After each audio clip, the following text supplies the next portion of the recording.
61. This is the victory. Chalcedon Report number 339, October 1993. I believe it was my first sermon after ordination. It was at a lovely mountain town, and the congregation was interested. Happiest of all for me was the pleasure of a newly converted member, an artist. He gave me a small oil painting which I long enjoyed, until, in a move, it was lost. I preached on Matthew chapter 7 verses 24 to 29, the two foundations. If our lives had a false foundation, times of judgment would shatter us and sweep us away, whereas if our lives are established on Christ the rock, we would withstand such storms and triumph. A month later, an angry letter came from the artist. I had beguiled and tricked him in an optimistic view when all good Bible scholars said the rapture and last judgment were very close. This was half a century ago. Our correspondence brought out his sharp complaint. If my interpretation were correct, then, instead of simply waiting quietly, like the wise virgins, until the Lord came, we would have to be working. I cited many texts to him, including our Lord's words, "Occupy till I come," Luke chapter 19, verse 13.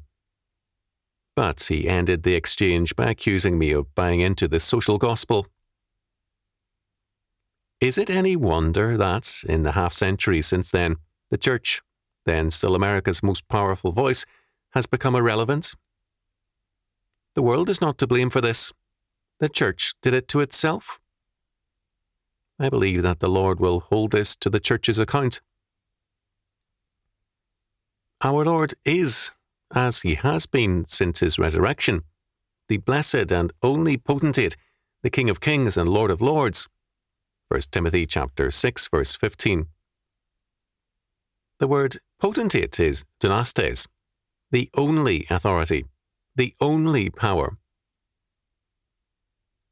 All things were made by him, and without him was not anything made that was made.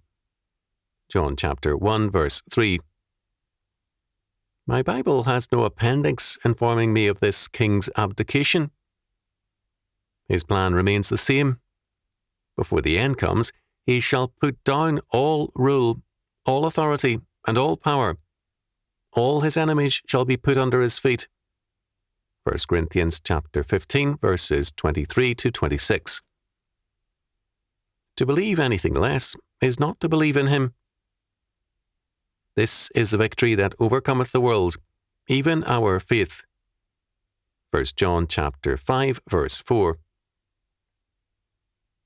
Think about it.